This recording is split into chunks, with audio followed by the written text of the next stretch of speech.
سمجھ میں آ رہی ہے؟ نبی کی بارگاہ میں جاؤ، یہ نہیں کہا مدینے جاؤ، کیا کہا؟ ہاں یہ ذرا فرق سمجھیے گا، محبوب کے پاس۔ اس کی کئی وجہ ہے لیکن وقت کم ہے، ایک وجہ بیان کر کے میں بات کو سمیٹوں گا۔ ایک چیز ہوتی ہے اصل، کیا ہوتی ہے؟ اور ایک ہے اس اصل کا خلیفہ، جانشین۔ یہاں تو خیر پانی کی کوئی کمی نہیں ہے، اللہ کی مہربانی ہے، بن مانگے پانی، اتنی آسانی، پھر بھی اندرا کی نہر کی روانی ہے۔ اب کیسی پریشانی ہے، سامنے نورانی ہے، مسکراؤ کیونکہ اچھے دن جلدی آنے والے۔ ابھی تک تو کیا توجہ چاہوں گا، مسکرا کے جب فریش ہوئے ہیں تو ذہن کو پھر وہی لائے، پانی ہی پانی، جب نماز کا وقت ہو جائے وضو کر دو۔ لیکن اگر کبھی آپ تھوڑا اور آگے جائیں، اجمیر سے اور ادھر بالوترا اور پار کریں، پالودی، پوکھرن، یہ سب میں دور دور تک پانی نہ ملے، کہیں بالو ہے تو کہیں مٹی ہے، پانی نہیں ہے، نماز کا سمے ہو جائے، کیا کریں گے آپ؟ بولیے کیا کریں گے؟ تیمم کریں گے۔ کیا تیمم وضو ہے؟ تیمم وضو نہیں، وضو کا خلیفہ، وضو کا خلیفہ۔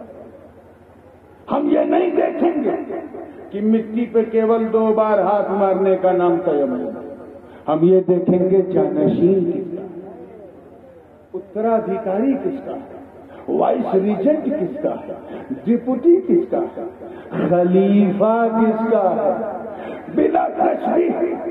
اسی لیے اللہ نے گنہگاروں کو کعبے میں نہیں بلایا، کیونکہ کعبے کا کوئی خلیفہ نہیں، مینا پہ نہیں بلایا، مینا کا کوئی خلیفہ نہیں، مزدلفہ پہ نہیں بلایا، مزدلفہ کو کوئی خلیفہ نہیں، عرفات پہ نہیں بلایا، عرفات کا کوئی خلیفہ نہیں، مسجد اقصی میں نہیں بلایا، اس کا کوئی خلیفہ نہیں، محبوب کے دیار مدینے میں نہیں بلایا، اس کا کوئی خلیفہ نہیں، سنہری جالی پہ نہیں بلایا، ان کا بھی کوئی خلیفہ نہیں، بلایا تو محبوب کے پاس، محبوب کے پاس۔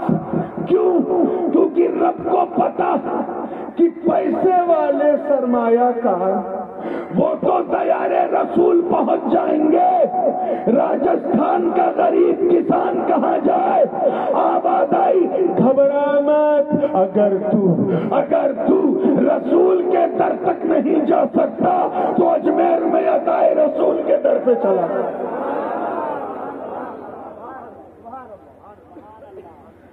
اگر تجھے نبی تک تیری پہنچ نہیں ہے، ابو بکر کا دامن تھام لے، نبی کے خلیفہ، عمر کا دامن تھام لے، نبی کے خلیفہ، عثمان کا دامن تھام لے، نبی کے خلیفہ، علی کا دامن تھام لے، نبی کے خلیفہ، حسن مجتبیٰ کا دامن تھام لے، نبی کے خلیفہ، حسین شہید کربلا کا دامن تھام لے، نبی کے خلیفہ، امام زین العابدین کا دامن تھام لے، نبی کے خلیفہ، امام محمد باقر کا دامن تھام لے، نبی کے خلیفہ، امام جعفر صادق کا دامن تھام لے، نبی کے خلیفہ، امام موسیٰ الکاظم کا دامن تھام لے، نبی کے خلیفہ، امام جواد کا دامن تھام لے، نبی کے خلیفہ، امام علی بن موسیٰ الرضا کا دامن تھام لے، نبی کے خلیفہ، امام ہادی کا دامن تھام لے، نبی کے خلیفہ، امام مہدی، امام حسن العسکری کا دامن تھام لے، نبی کے خلیفہ۔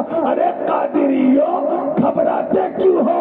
غوث اعظم کا دامن تھام لو، نبی کے، سبحان اللہ سبحان اللہ سبحان اللہ، نبی کے جانشین سہروردیوں شیخ عمر شہاب الدین کا دامن تھام لو، نبی کے جانشین نقشبندیوں بہاؤالدین نقشبند کا دامن تھام لو، نبی کے جانشین اور بھارت کے غریب چشتیوں مایوس نہ ہو، خواجہ معین کا دامن تھام لو، نبی کے، سبحان اللہ، نعرہ تکبیر، نعرہ رسالت، حضور تاج العلماء، سبحان اللہ سبحان اللہ۔ قطب الدین کا دامن تھام لو، نبی کے جانشین فرید الدین کا دامن تھام لو، نبی کے جانشین نظام الدین کا دامن تھام لو، نبی کے جانشین علاء الدین کا دامن تھام لو، نبی کے جانشین نصیر الدین کا دامن تھام لو، نبی کے جانشین سراج الدین کا دامن تھام لو، نبی کے جانشین خواجہ بندہ نواز کا دامن تھام لو، نبی کے جانشین علاء الحق گنجے نواز کا دامن تھام لو، نبی کے جانشین اشرفیوں مخدوم سلطان سید اشرف جہانگیر کا دامن تھام لو۔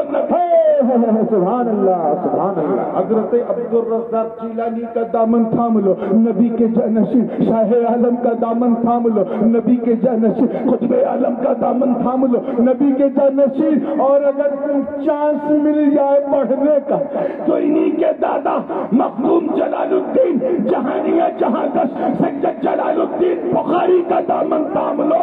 ارے چہرہ جلال الدین کا ہوگا جلوہ مصطفیٰ۔ سبحان اللہ سبحان اللہ سبحان اللہ سبحان اللہ۔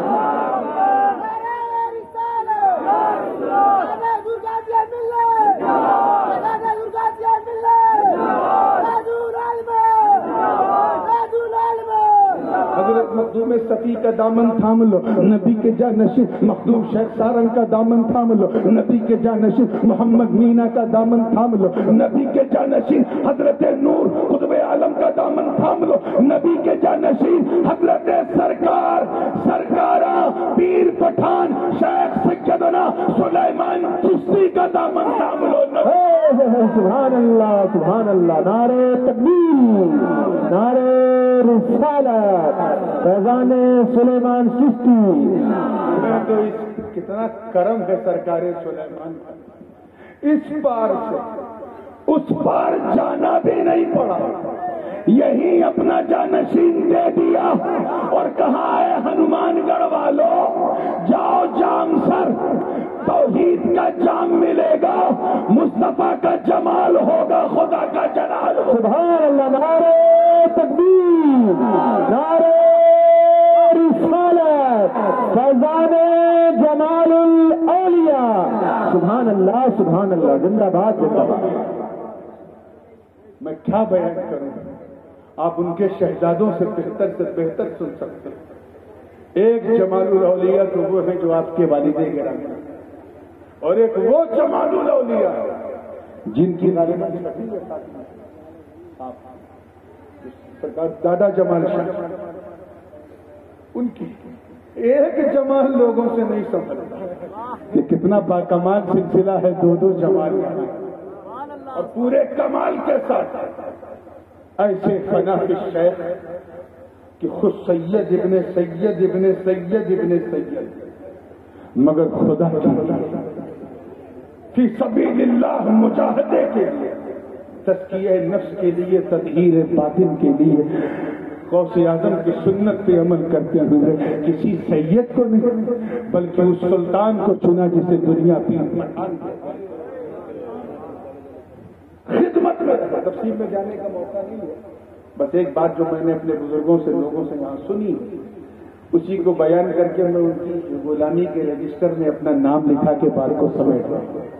تیار ہیں نا آپ لوگ؟ حضرت سرکار سیدنا خواجہ سلیمان توسیبی رحمۃ اللہ علیہ کی کئی خلفاء اور ہر خلیفہ میں الگ الگ رنگ تھا، کسی کو دین کا قمر بنایا تو کسی کو دین کا نجم بنایا، لیکن یہ وہ تھے جنہیں اپنا جمال عطا کیا، اپنا کمال عطا کیا، اپنا جاہ و جلال عطا کیا، فضل و کمال عطا کیا، حسن و جمال عطا کیا، جود و نوال عطا کیا، یعنی اپنے جیسا بنا دیا۔ پتا تھا کہ ایک وقت آئے گا سرحد کھینچی جائے گی، ہند ادھر ہوگا سندھ ادھر ہوگا، اس سے پہلے کہ یہ سرحدیں کھینچ جائیں میں اپنے جمال کو اتنا پلا دوں کہ جو ان کے جام سر میں جائے اسے توسا کا فیضان ملتا ہے، اور کیوں نہ ملے۔ حضرت پیر پٹھان رضی اللہ تعالیٰ عنہ جب سفر حج پہ نکلے، وہ آج کی طرح نہیں کہ حج پہ جانا ہے تو جے پور سے فلائٹ پکڑی 4.5 گھنٹے میں پہنچ گئے، وہ والا آج نہیں ہوتا، آنے جانے اور رہنے میں پورا سال لگ جاتا۔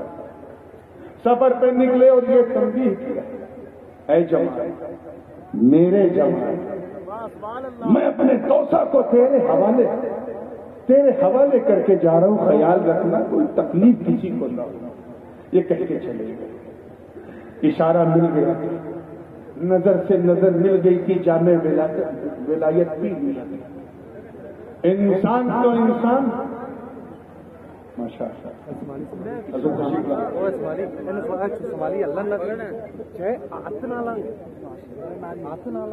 نعرہ تکبیر۔